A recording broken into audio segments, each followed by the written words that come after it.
go.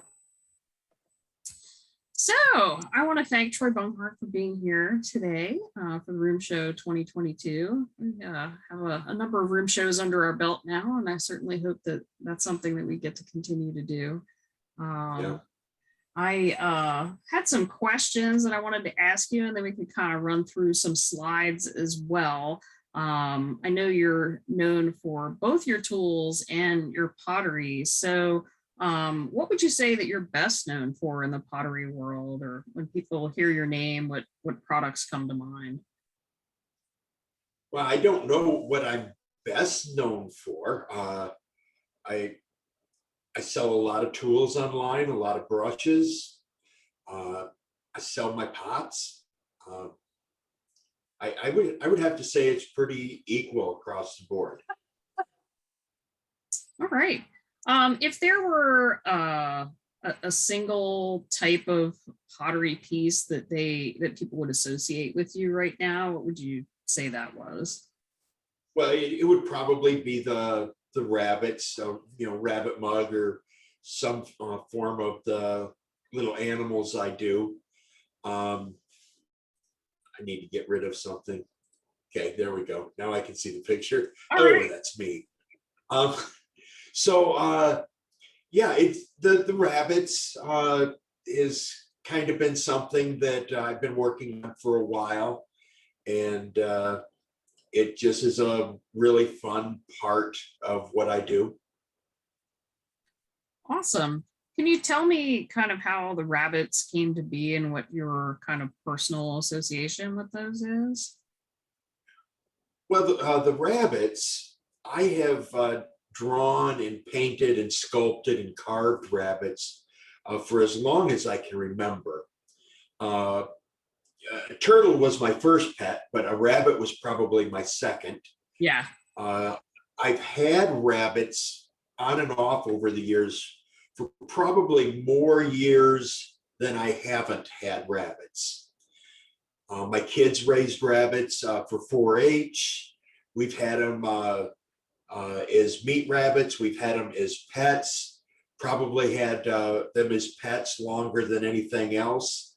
I've had tame rabbits that I let run wild that would just go for walks with me. Oh, that's oh yeah, they were pretty hilarious. They would wait for me to come outside and then just walk around the property with me, just hopping along. That's great. So I've always had a connection with rabbits. I just really enjoy their playfulness, and I started putting rabbits on the mugs as a joke because I was told I needed to bring mugs with handles. All I would bring to wood firings was were Yonomis and whiskey sippers. I always felt that most people ruin a pretty good cup by putting a handle on it. They just I just don't like handles for the most part. And so I was told by some friends that I had to bring mugs with handles on them. And so I showed up with these rabbits as being the handles as a joke. And they fired nicely. They turned out, people wanted to buy them. And it just has continued to be something I've played with. I'm working on trying to do some drawings of rabbits to add with them, but I haven't struck upon the right image that I want to work with yet. Cool. That's super exciting. Yeah, no, I love them as a handle. And I really have been watching for the evolution of the rabbit form to become, more and more functional in terms of handle. Like I think the early ones that I saw weren't as functional as the ones I'm seeing now.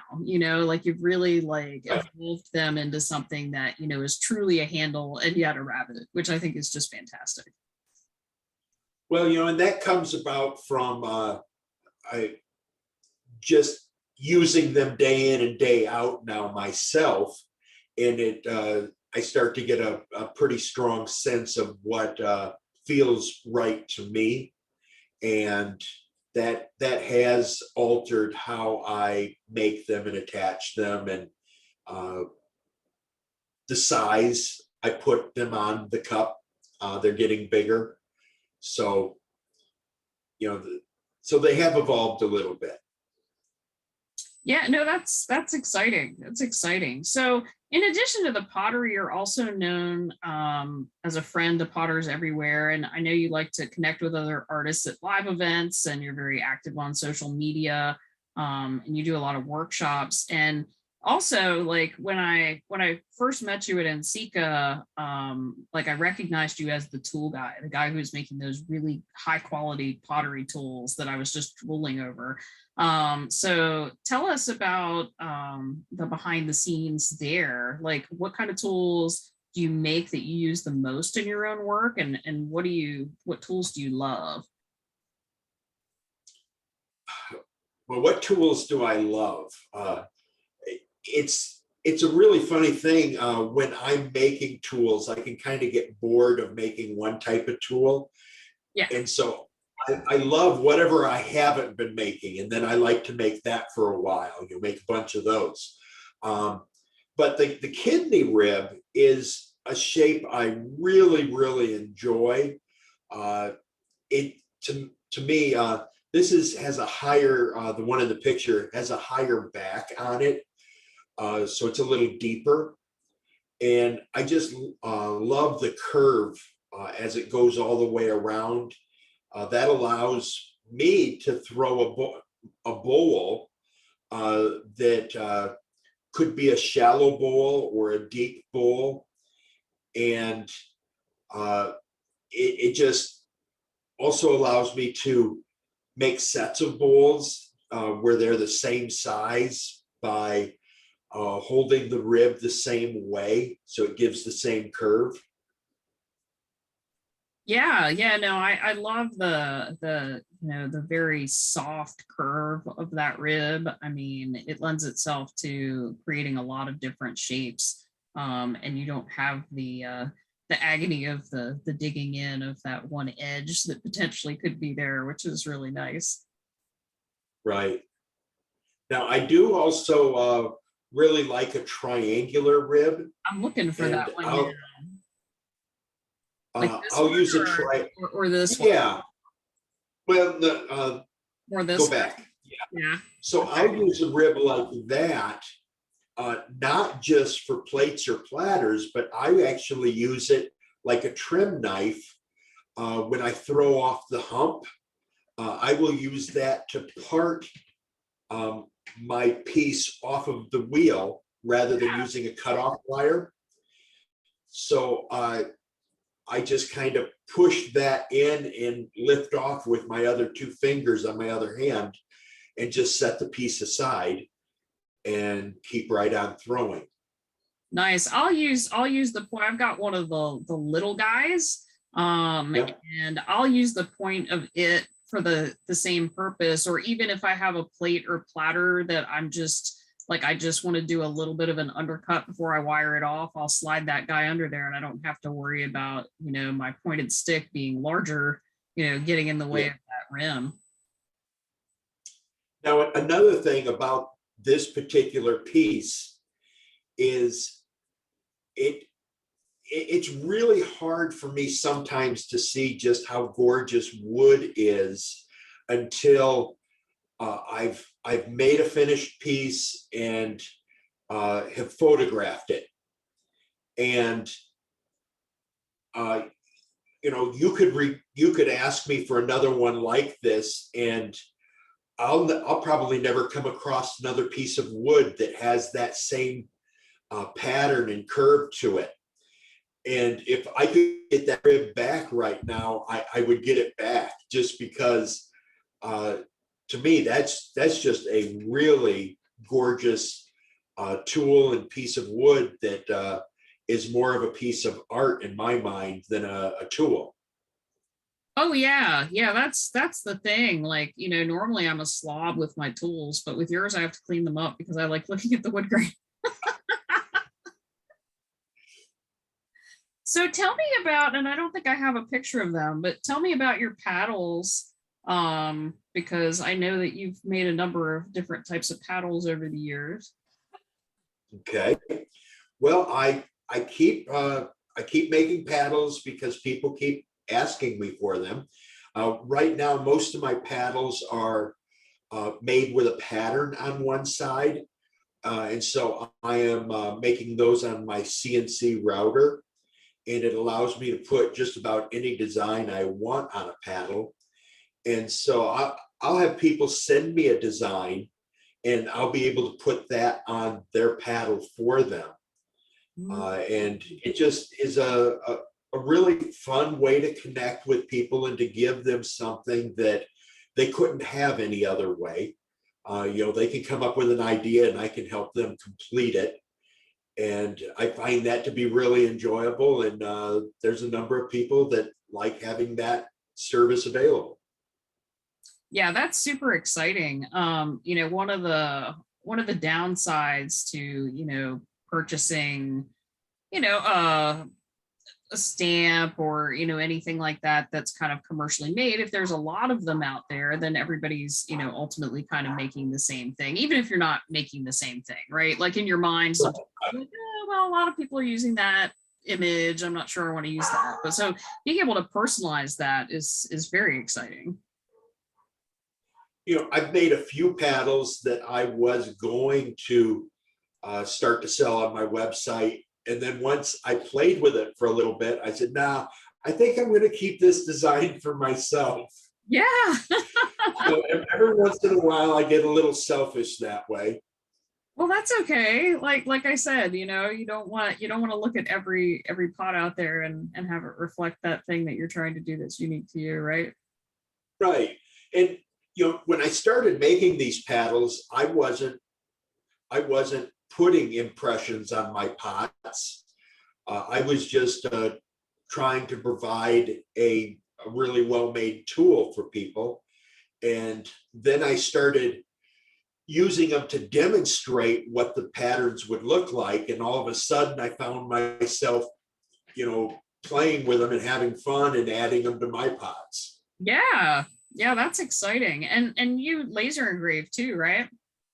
I also have a laser engraver, and uh, really the difference between the two is the laser engraver lets me work a lot smaller and tighter detail.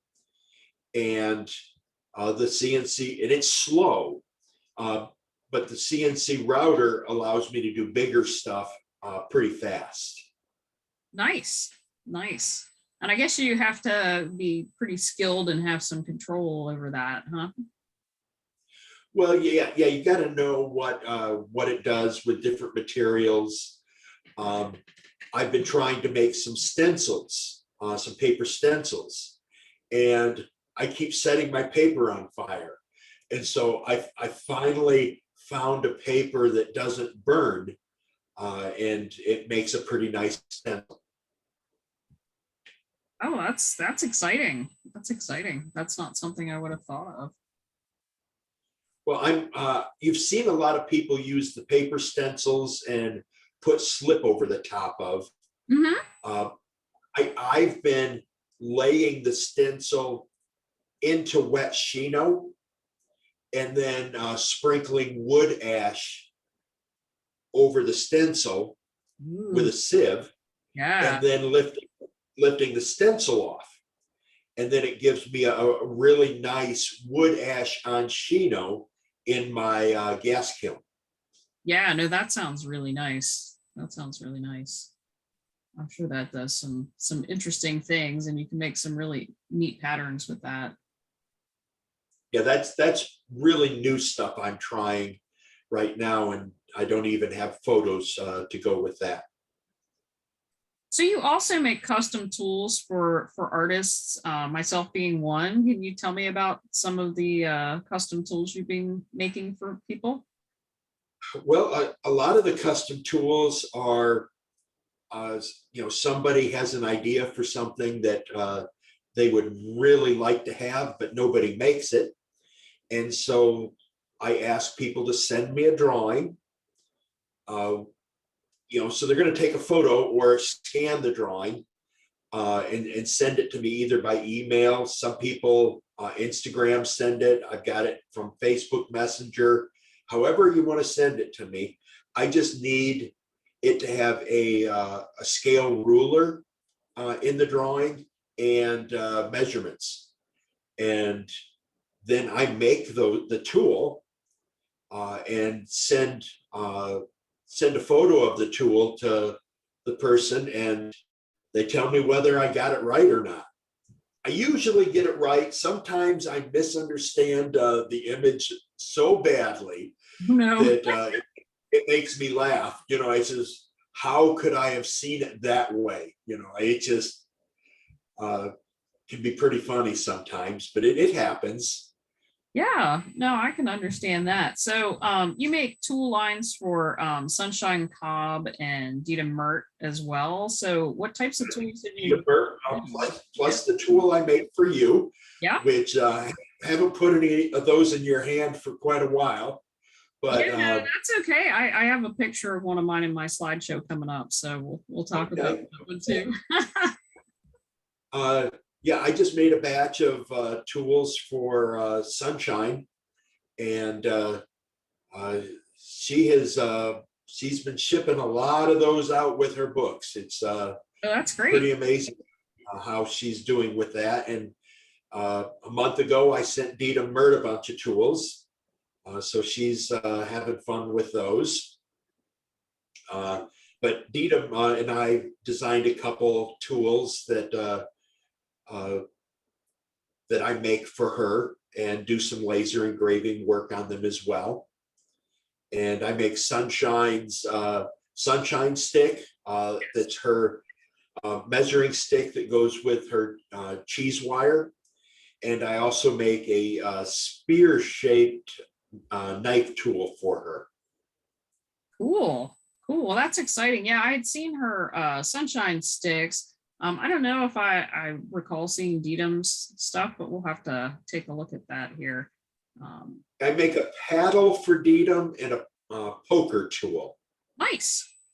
It's Nice. just like a little knife, but she uses it as a cleanup tool.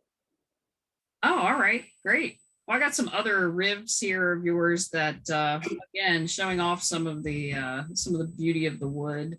I could see, getting in on a lower, wider platter or something like that with this guy. What's your favorite use of this tool? Well, a lot of tools that I make are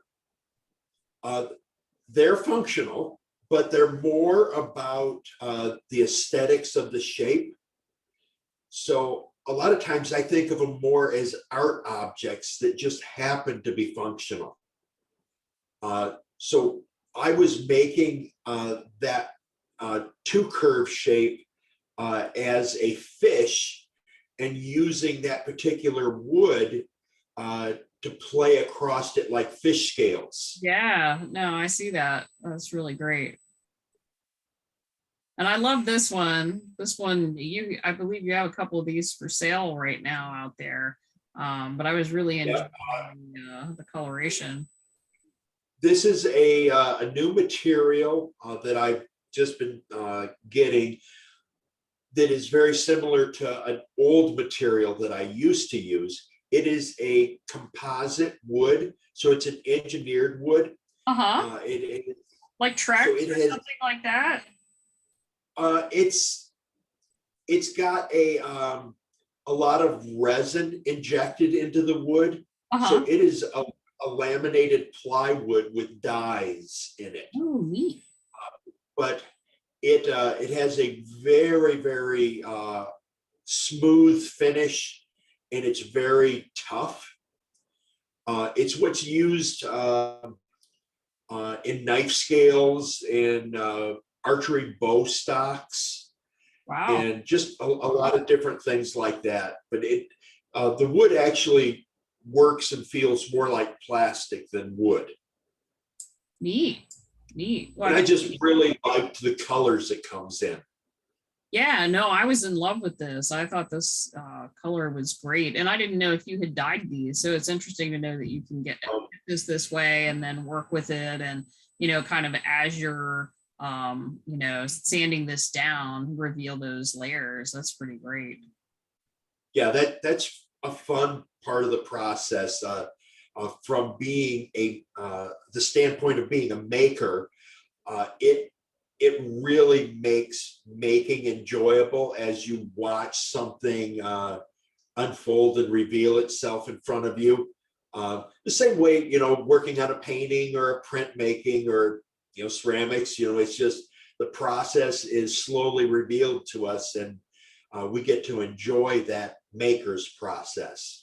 Yeah, yeah, no, that's fantastic. So I'm going to scoot back here a little bit because I think we skipped over a couple of brushes in the beginning. We had Okay.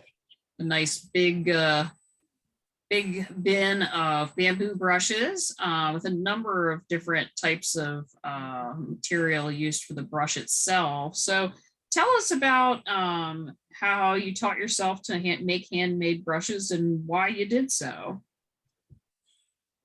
Well, at the very beginning, it was the idea of uh, getting something for nothing. And uh, if we think about how much we've spent on ceramics, learning how to make that free coffee cup we always wanted, Right? um, there is a tremendous cost to the process of making and being an artist. But I just thought it was going to be free brushes, and it took me years to figure out how to make a brush stay together. And it was I literally started taking uh, my good brushes that didn't fall apart and cutting them apart to see why they didn't come apart. Nice. Yeah. And then I started learning how to put brushes together in a way that made them last. That's And amazing. I had always, when I started making brushes, I thought the most important part of a brush was that it had to have a bamboo handle. And I still like a bamboo handle, but the most important part of a brush is the brush head, the hair. You can paint without a handle, but you can't do much with just a handle by itself. Yeah. So, what do you find? I mean, so these are two very different types of brushes here, in terms of both the handle material and the types of fur and the cut of Right. the brush. So, tell us a little bit about how someone would use these and what the differences are. Well, I would like to back up just a little bit and Sure. say that my uh, biggest concern in making a brush is not with how it's going to be used, but that it look beautiful, that it has a presence itself, and once again, it could be just an art object. And so, as I make these and as they get sold, all I'm left with is a photo of the brush. And so it really does become a two-dimensional piece of artwork for me after the brush is gone. So it is a piece of artwork that just happens to be functional, and people go on to do lots of painting with them. But I don't try out each one that I make. I'm just trying to make a beautiful brush each time I make a brush. And I'm hoping that the people who buy these, they connect with them in a way that they understand what they're going to do with that brush. Sure, So sure. I don't have to tell you how to use the brush. You're going to learn how to use the brush. No, understood. Yeah, and so and you've used a number of different types of hair too. I know you got some white-tailed deer. That, And is that's this bear? white-tailed deer. This That is a horse tail. horse tail. Um, I know you had some and bear at one point, right? I I've worked with almost everything I can get my hands on. Right. I have bear available once in a while. I do a lot of skunk, um, uh, a lot of sable, goat, just all different kinds of hair. Neat, really neat. And do you find some harder to work with than others? Well, either the larger I go, it gets harder, or the smaller I go, it gets harder. So if I want to make a really tiny brush, that takes a lot of patience, and you got to be in a really good mindset to hang on to just a tiny, small amount of hair. Or if you're working on something large, you gotta know your hands aren't going to cramp up today, because you're going to have to hang on to this really tight for quite a while. Yeah. Yeah, no, that's I hadn't thought about it that way, especially with the larger, but yeah, it makes a lot of sense. You want to make sure all the bristle stays. On this particular brush, I really enjoy combining my love of woodworking and ceramics and brush making. Uh, the ferrule, the part that holds the brush head, I actually threw that on the pottery wheel. So that is ceramic, and it has been fired. And then a lot of times, I'll draw a picture of it. I will then draw a picture of the brush head and then draw a handle, so that I can envision how I want it to look when it's finished. And so there's lots of, I could make a shorter brush head. I could use different kinds of hairs, but I'm oftentimes trying to create something I see in my mind's eye already, and bring it out into being a real three-dimensional object. Awesome. Awesome. Well, that's exciting. I'm gonna cruise past the ribs we've talked about already. Let's talk about your pots a little bit more. We've got the rabbit here, and I see what I think might be a paddled texture under that chino there. Yep, there's ever so slight a texture there. Chino is one of those amazing glazes that, depending on uh, how viscous your glaze is, how thick it's applied. It could be thin, it could be thick, and all of that affects whatever pattern you've put or marks you've made on the surface of the clay. And I'm always playing with different thicknesses of Chino and just trying different things.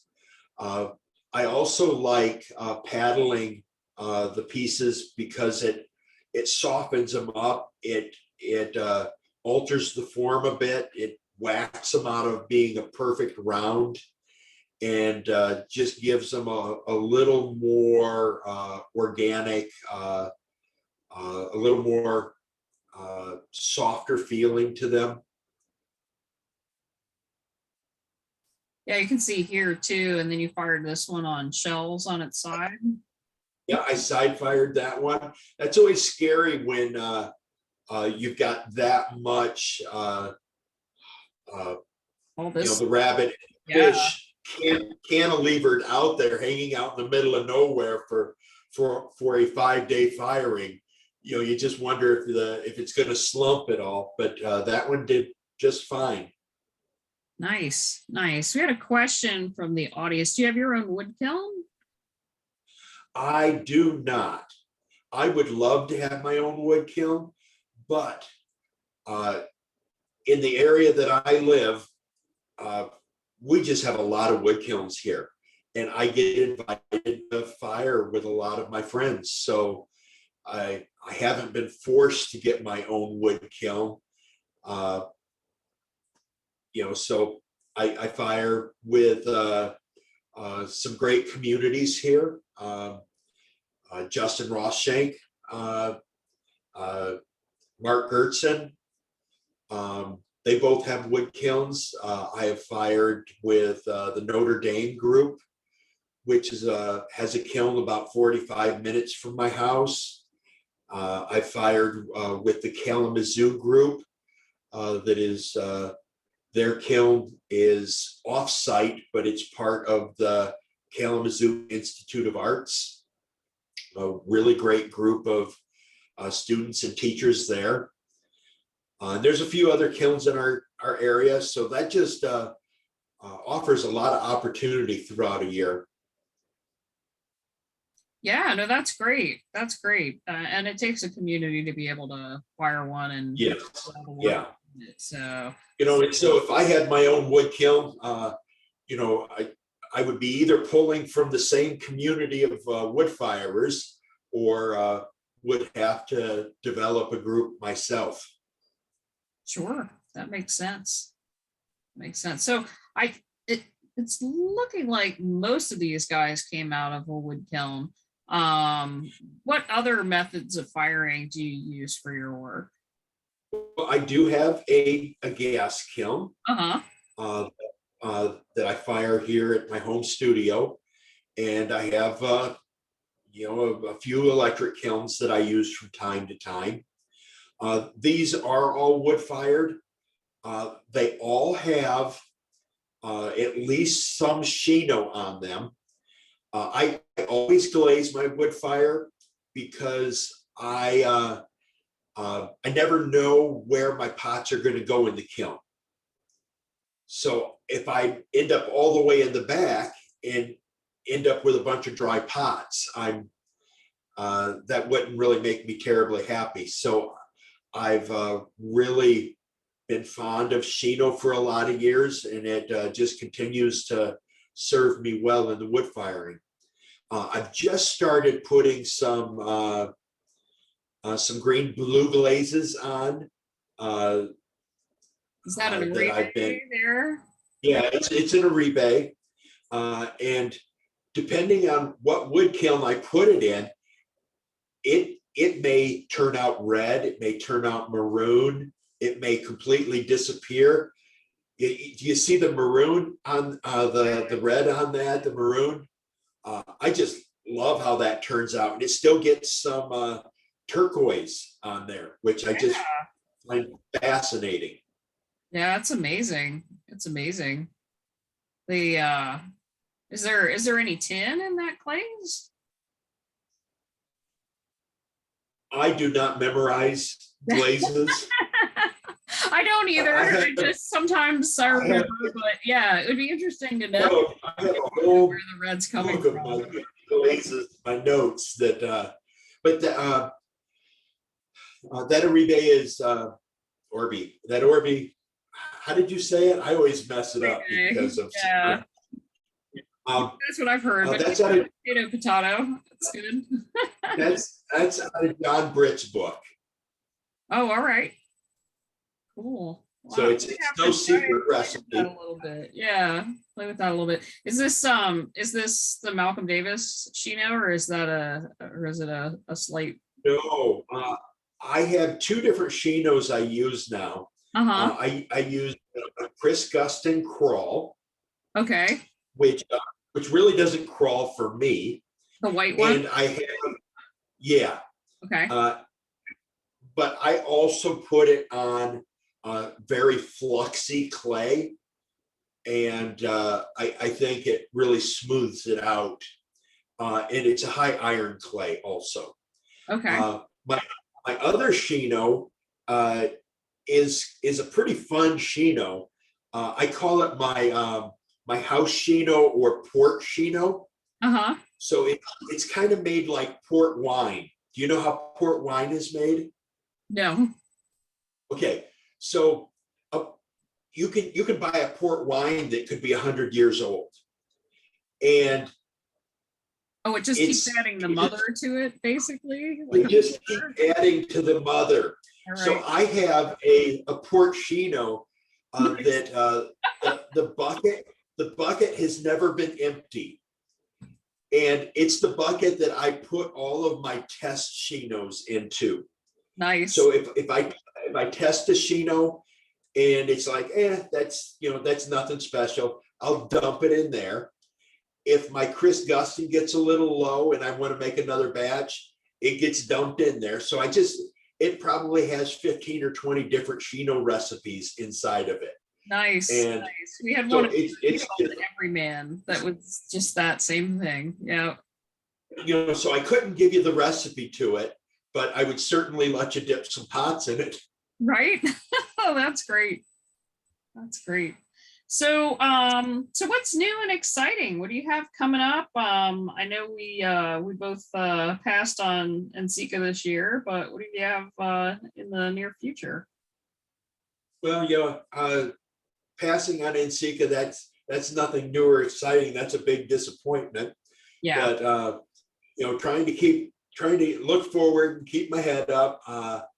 I do have a smaller conference I'm going to next month in Ohio. It's a much smaller group, and I get to participate as a vendor there, so I'm excited about that. I have spent the winter working on some Cone 6 recipes in my studio. So that's been a lot of fun to play with. I haven't done that for probably 20 years. Nice. And so I was going back and retesting a lot of my old recipes, and chemicals have changed so much that I can't repeat some of the recipes I used to make. Oh, Uh, well, yeah. I mean, they're a lot more refined and a much finer mesh too. yeah, things have changed a lot. So, basically toss out those old recipes and I just started over, chasing ideas and combinations. So that's been fun. I've got a wood firing coming up next month with Justin Rosshank. Nice. Really excited about that. Uh, Starting to do some workshops again, some brush making workshops. Great. I've done a couple of those this year, and I've got more to come.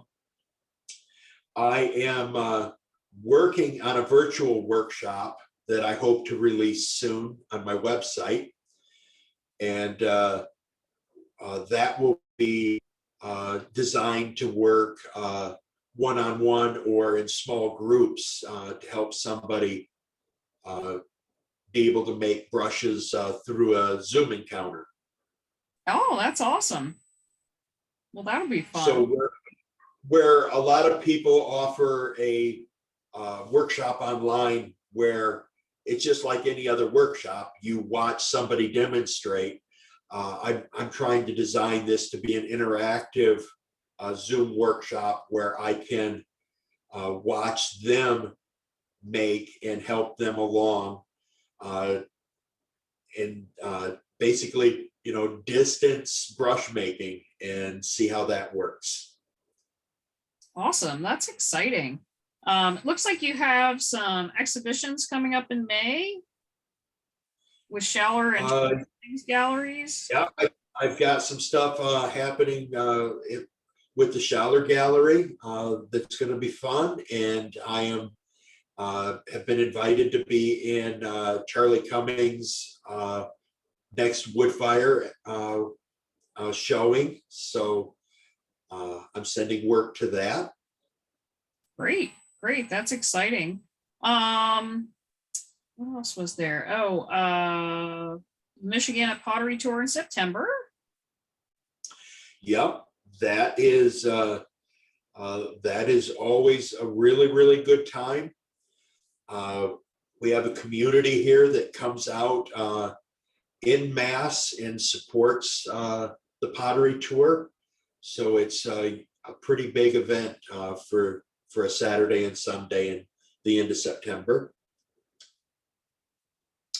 I will also In October, I will be a presenter at Michigan Mud, which is going to be held in Traverse City this year. Nice. And then it looks like you have a weekend workshop that you're teaching at Penland too. I will get to zip on over to Penland for a weekend workshop. That's always a really nice visit. Yeah, that's super exciting. That's fantastic. Well, it sounds like you've got a really a packed calendar. Yeah, there's a handful of other things in there I haven't mentioned, just I've skipped over a bunch. April and May are actually so full right now. Some mornings it gives me butterflies whether I can get everything done that I've said I would get done. Sure. Yeah, well, that's exciting. Well, I'm excited for you. And I appreciate you sharing all your knowledge and your work and your tools with the community. I'm going to open the floor to any questions that anybody might have.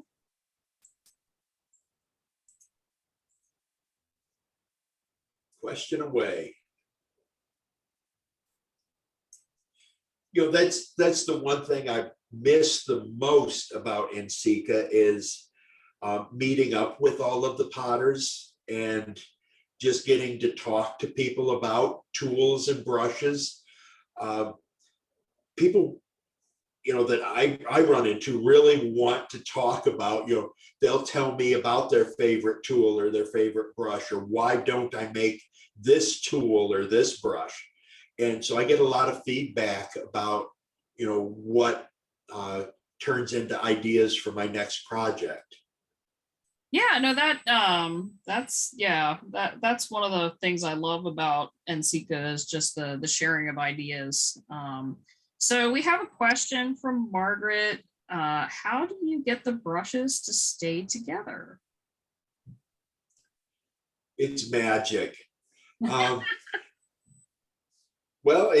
they are glued together, and so I use a super glue, and I also use epoxy, a two-part epoxy, and it's just a process of how they're tied up and how they're assembled, and getting enough glue in them without getting glue all over the brush head is the real trick. Yeah, that sounds like a challenge. Just having like had gum in my hair before, I can imagine like the idea of trying to keep the epoxy in where you want it, not where you don't. Well, the super glue is really, really runny, and so that wants to just go everywhere. So it took a lot of figuring out how to glue with super glue and not end up with just a solid brush head. I would imagine so. I would imagine so. Are there other questions?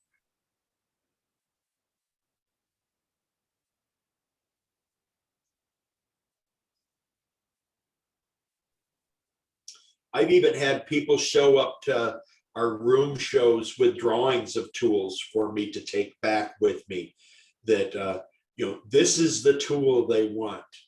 And I'll take those drawings back with me from NCECA and go make those tools and ship them off. Well, that's exciting.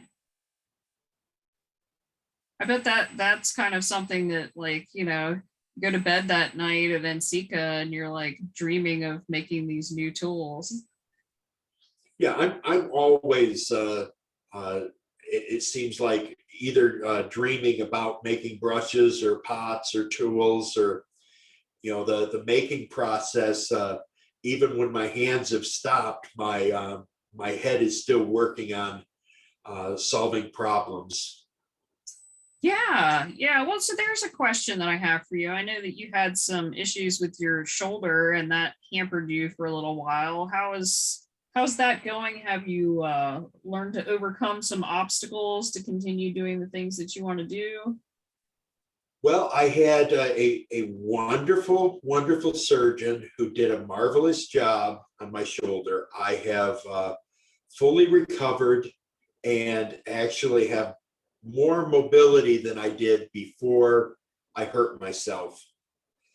But I did end up with a little bit of nerve damage that gives my hand a tremor, and that's my left hand. That's the hand I write with, or paint with. And so it's made drawing harder. And I haven't actually broken down and tried to learn how to draw with my right hand, but I might have to do that because I just really haven't been able to overcome the tremor in my hand. It seems like the more I work on it, the more it shakes.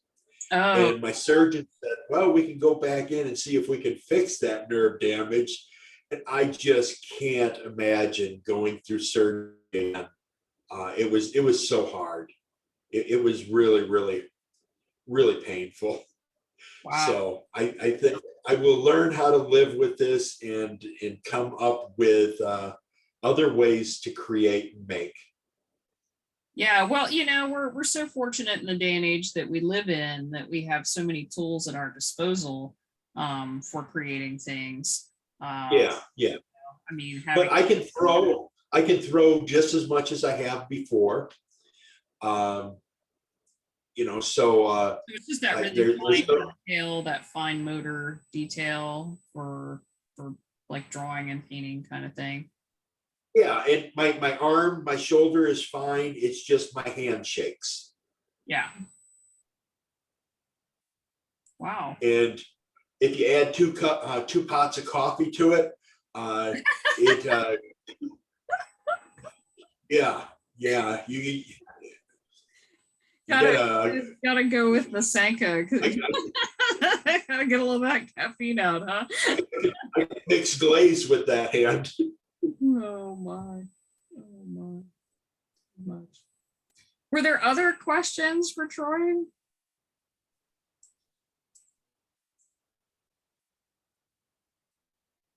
Just gonna give everybody a second here. Awesome. Well, I'm going to stop sharing for a second and I'm going to stop the recording for a second so that I have the ability to